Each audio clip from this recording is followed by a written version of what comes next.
Middle Lane in the Hamptons had always been synonymous with wealth and security. On that particular October evening in 2001, the street lived up to its reputation for tranquility. Behind the gates of one particular estate, a 52-year-old investment banker settled in for the night. The security system sat dormant. No signs of disturbance marked the property. Yet within hours, this facade of peace would crumble, revealing a tragedy that would expose the dark underbelly of privilege. The investigation would uncover not a tale of outside intrusion, but rather a web of intimate betrayal spanning years. The man at the center of this tragedy began life far from the glittering world of the Hamptons. Born in late summer of 1949 to a Pittsburgh family of modest means, young Robert Theodore answered only to Ted. His father handled pension coordination at a local industrial company, while his mother crafted a home environment that prized intellectual achievement above all else. She possessed a fierce intelligence that she was determined to pass down, constantly challenging her children to reach beyond conventional expectations. The household included an older daughter who became Ted's earliest rival and closest ally. Musical talent ran through the family, though Ted's approach differed markedly from his sister's disciplined practice sessions. Where she labored over scales and exercises, he absorbed melodies by ear, recreating complex pieces after a single listening. This pattern of effortless mastery would repeat itself across every domain he entered. Academic subjects, sporting competitions, artistic pursuits, all yielded to his touch with remarkable ease. The family environment rewarded such excellence, fostering in Ted an insatiable appetite for new challenges. His childhood alternated between New Jersey coastal communities and Midwestern visits to extended family. The 1950s suburban experience provided stability, yet even then, observers sensed something exceptional brewing. Adolescence brought relocation, when his father's career advanced, requiring the family to move to upstate New York.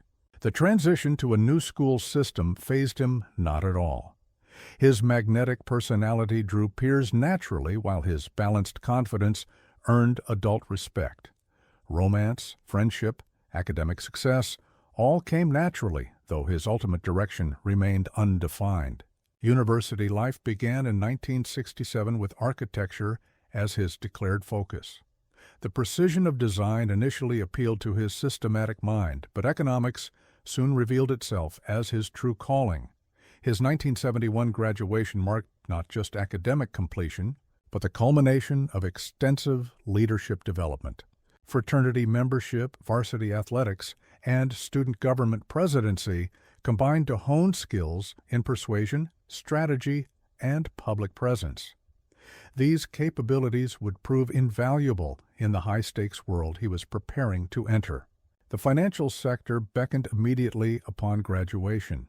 A major bank's elite training program provided his entry point, and his analytical brilliance quickly distinguished him from the cohort.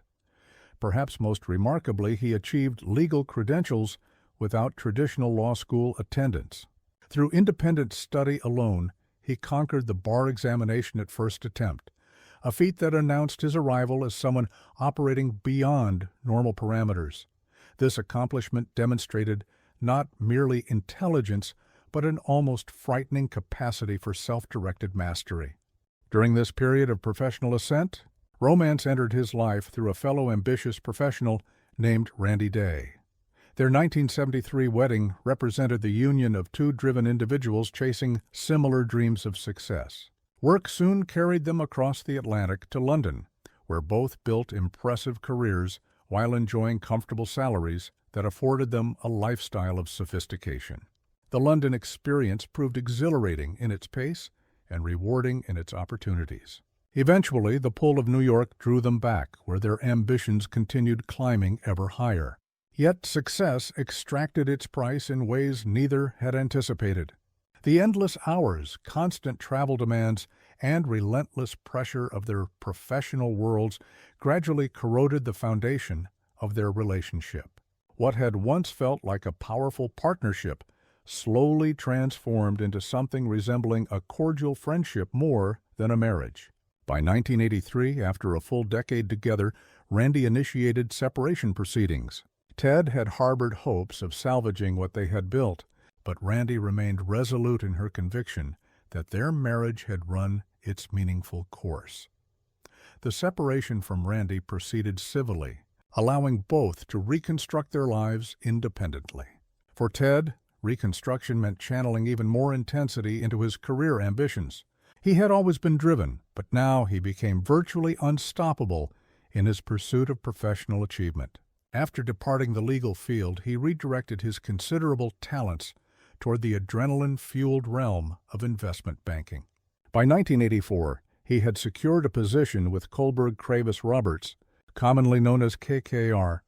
The firm was rapidly transforming into one of the decade's most formidable private equity powerhouses, and Ted's abilities meshed perfectly with its demanding environment. Recognition came swiftly as colleagues admired both his razor-sharp intellect and his rapid-fire approach to complex deal-making among the monumental transactions. That would define his career was participation in the $31 billion leveraged acquisition of RJR Nabisco. This corporate battle would eventually be immortalized in the best-selling book Barbarians at the Gate, cementing its place in financial history. Ted's unique ability to deconstruct intricate financial architectures and strategize several moves ahead of competitors secured his position among Wall Street's elite class. His KKR tenure brought not merely prestige and professional respect, but also generated immense personal wealth that would reshape his entire existence. Yet remaining in another person's shadow never satisfied Ted's entrepreneurial spirit. After departing the firm, he channeled his expertise into launching his own ventures. These included Big Flower Press, which achieved notable success in the printing industry, and Chancery Lane Capital, a boutique private equity operation. Both projects allowed him to continue pursuing his passion for investments and strategic thinking, this time removed from the constant spotlight that accompanied KKR's high-profile transactions. During this era of professional triumph, Ted's personal life took an unexpected and ultimately fateful turn. In 1984, while searching for apartment space, he scheduled a property viewing, but work demands forced him to miss the appointment. The following day brought an apologetic phone call to the real estate agent, leading to a rescheduled meeting. That second appointment would alter the entire trajectory of his remaining years because it brought him face to face with Generosa. She was younger than Ted, possessed evident intelligence, and immediately captured his complete attention. Coffee following the property viewing revealed an instant connection between them.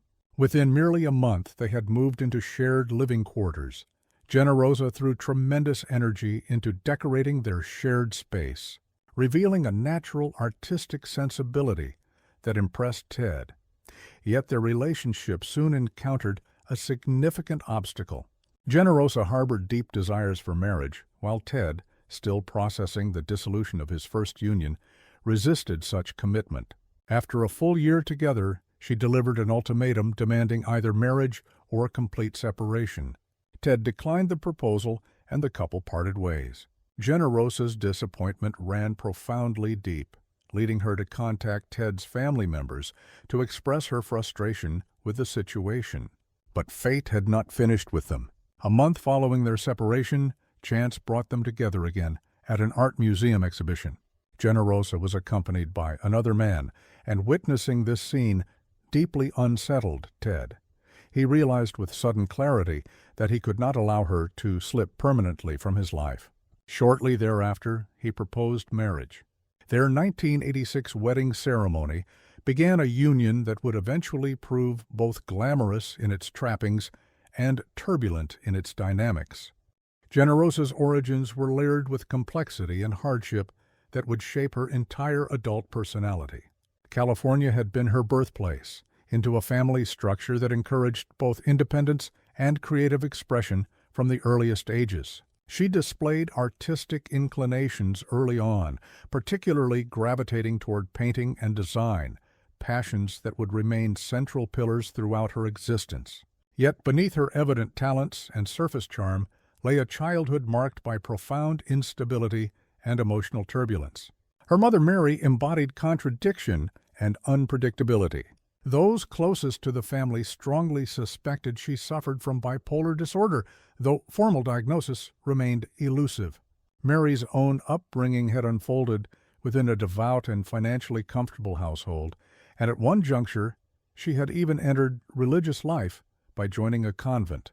However, after merely a year of contemplative existence, she abandoned that spiritual path entirely, replacing quiet devotion with an endless cycle of parties, romantic entanglements, and a restless social calendar that consumed her attention.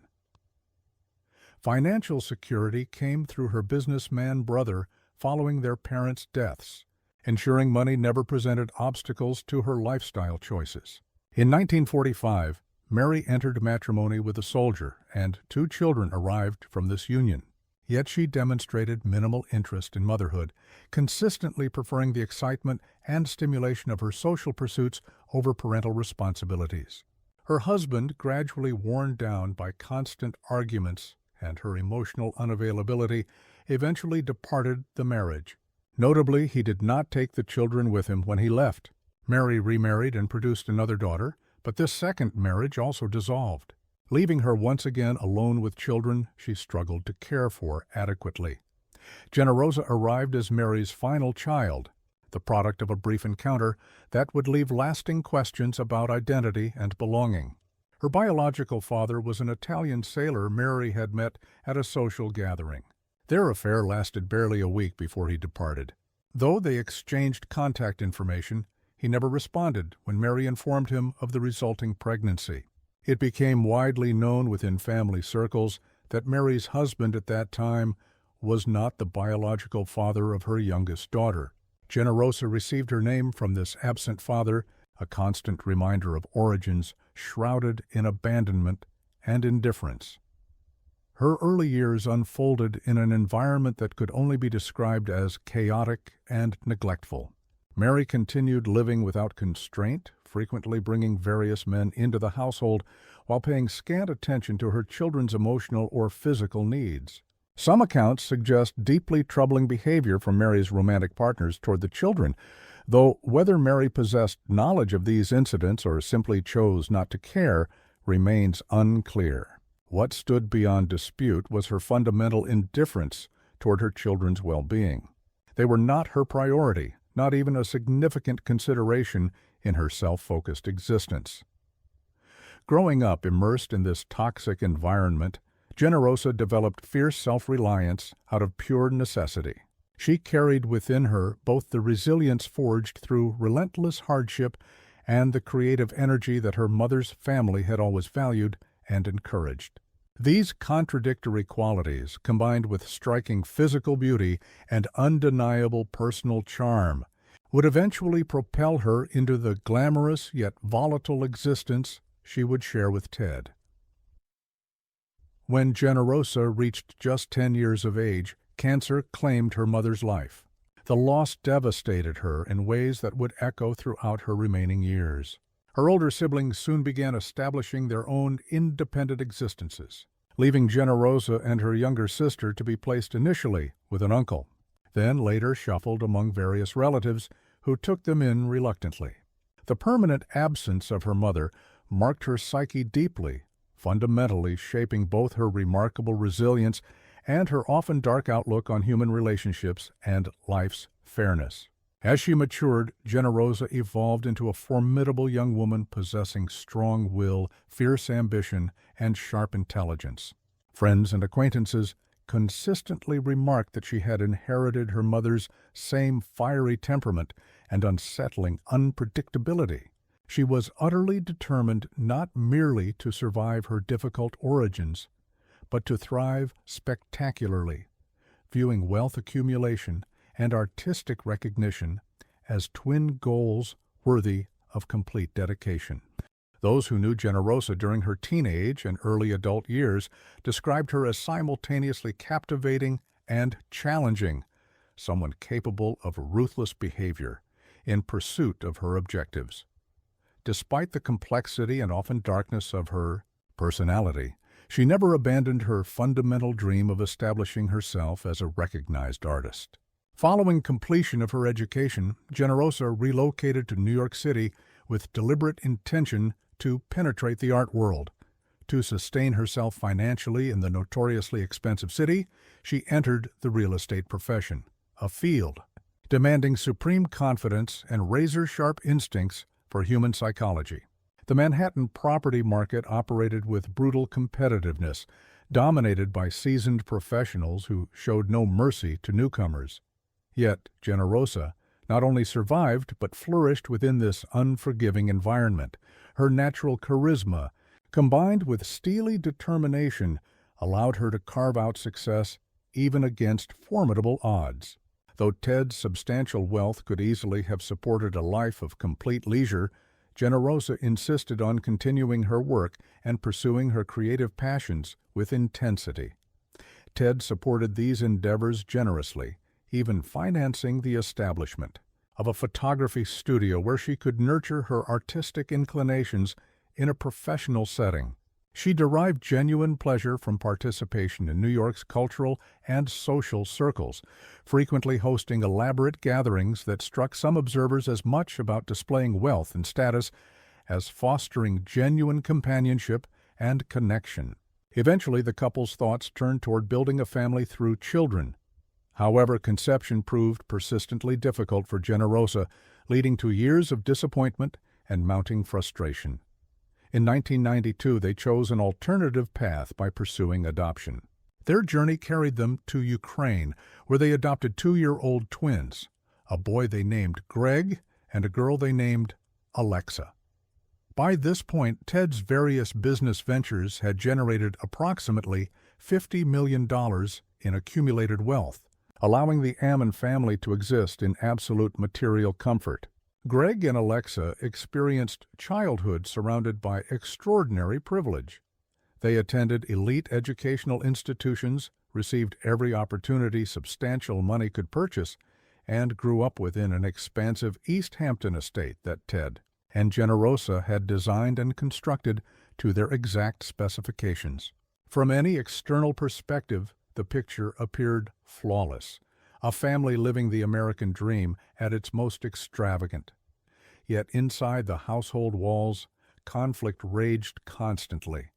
Generosa demonstrated a quarrelsome nature, becoming easily upset over minor incidents and proving extraordinarily difficult to appease even when efforts were made. During the initial years of their marriage, Ted had managed her volatile temper with considerable patience and understanding. But as time progressed, the emotional strain grew increasingly heavy and exhausting. Generosa's emotions frequently veered toward malicious or cutting sarcastic behavior, and she often tormented Ted by drawing unfavorable comparisons between him and men possessing even greater wealth. When Ted suggested professional therapy as a potential solution to their escalating conflicts, she refused outright, dismissing the idea with contempt. Her jealousy represented another profound issue that poisoned their marriage relentlessly. She monitored Ted's movements with obsessive intensity, regularly reading his correspondence without permission, checking his phone records, and confronting him aggressively if she detected even the smallest hint of potential infidelity. If Ted showed interest in other women, or even if she merely believed he had, her reactions exploded into anger and emotional outbursts that could last for days. By the late 1990s, Ted had begun confiding in friends and family members about his growing desire for divorce. Their marriage had deteriorated into something increasingly toxic, with conflicts escalating in both frequency and intensity. In 1999, the couple relocated to Surrey, England, purchasing an impressive manor called Coverwood. The international move was conceived as a fresh beginning, an opportunity to rebuild their fractured relationship within a new environment while providing the twins with stability during their formative years. Generosa poured tremendous energy into redesigning the historic property, while Ted maintained his business obligations by commuting weekly to New York to manage his ventures, particularly Big Flower Press. Yet, the physical distance between them merely reflected the emotional chasm that had grown insurmountable. Ted spent only weekends in England, while Generosa grew progressively more suspicious and increasingly consumed by paranoid thoughts about his activities during their separations. Her jealousy soon twisted into something far darker and more consuming. She'd discovered an invoice from a divorce attorney on Ted's desk, and this discovery convinced her beyond doubt that he was engaged in a romantic affair. Generosa reportedly hired private investigators to surveil his movements, and later made claims that he was romantically involved with a glamorous New York investment banker specializing in leveraged buyouts. She went so far as to accuse this woman of bearing Ted's child, an allegation that was never substantiated by any evidence. In 2000, Generosa initiated divorce proceedings herself. Her financial demands were staggering, claiming entitlement to half of what she valued as a $300 million fortune, though Ted's actual assets totaled closer to $100 million in reality. The legal battle descended rapidly into bitterness and acrimony. Generosa returned to New York with the children, and the couple began maintaining separate residences. Reports later emerged suggesting that during this separation period, she systematically manipulated the twins against their father, making visitation arrangements increasingly difficult and emotionally fraught. The divorce proceedings dragged endlessly forward, with constant disputes as Generosa challenged every detail and repeatedly accused Ted of concealing his true wealth through complex financial maneuvers. Even so, she was far from experiencing genuine hardship.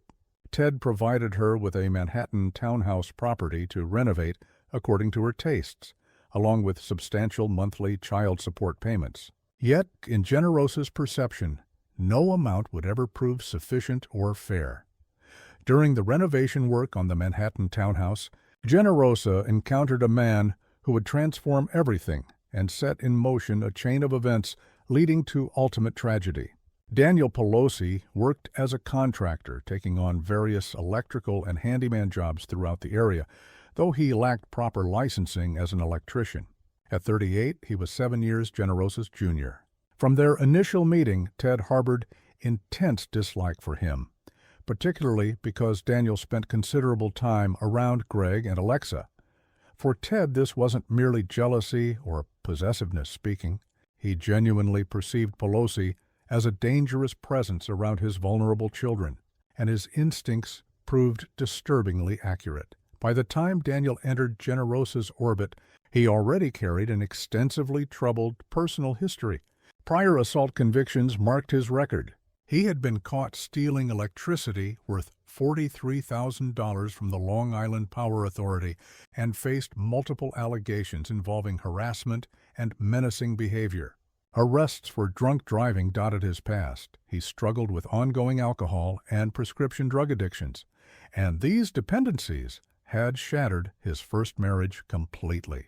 With 3 children from that failed union and divorce proceedings underway, it appeared Daniel had consciously decided to secure his financial future through an alternative method by attaching himself to someone possessing substantial wealth. Generosa knew perfectly well that Ted despised Daniel intensely, and that knowledge almost seemed to fuel her determination to flaunt their relationship publicly. She may have hoped to provoke Ted's jealousy, but his primary concern centered elsewhere entirely. He feared genuinely for the safety and well-being of his children. Watching Daniel live lavishly off his fortune, driving a Porsche automobile, and residing in a townhouse he had purchased with his money, enraged Ted profoundly. He attempted repeatedly to reason with Generosa about the situation, but she refused to hear his concerns or acknowledge his legitimate fears. To the twins, Daniel appeared tolerable and even somewhat likable, though their mother's ongoing manipulation continued widening the emotional rift separating them from their father. With few options remaining, Ted turned to the only weapon at his disposal, financial leverage. He withheld child support payments, reversed earlier property arrangements that had been tentatively agreed upon, and revealed publicly that his actual net worth stood closer to $30 million. Not the $100 million or even $300 million that Generosa had persistently claimed in court filings. Still, her expectations and demands remained relentless and seemingly without limit. She insisted that Ted cover not only standard child support obligations, but every conceivable expense connected to the children, including private school tuition, all household bills, and even a full-time nanny's salary. By the time divorce settlement documents were finally drafted, she stood positioned to receive between $20 and $25 million, along with $21,000 monthly in ongoing child support. Yet even confronted with these substantial figures, she remained deeply dissatisfied and continued pressing for more. Before the final paperwork could be executed and signed, tragedy struck with devastating finality. On October 20, 2001, Ted Ammon, having just reached 52 years of age, was discovered murdered within his East Hampton mansion. His chauffeur and business partner made the grim discovery together. Ted's body lay naked upon his bed, his skull shattered from repeated blows delivered with brutal force. The alarm system had been deliberately disabled. No evidence of forced entry existed anywhere on the property, strongly suggesting someone intimately familiar with the home's layout and security measures. The investigation commenced immediately with detectives recognizing the suspicious circumstances surrounding the death. Generosa inherited Ted's $97 million fortune, and merely 3 months following his violent death, she married Daniel Pelosi in a ceremony that shocked those who had known the couple. Suspicion turned toward her almost instantly. She possessed clear motive, substantial financial gain from Ted's death, and witnesses recalled her stating openly that Ted deserved to die for his treatment of her. Yet she maintained a verifiable alibi for the time of the murder, and the exceptionally brutal nature of the attack suggested a physically strong perpetrator, someone matching Daniel's profile rather than her own. Soon, testimony began accumulating against Daniel from multiple sources.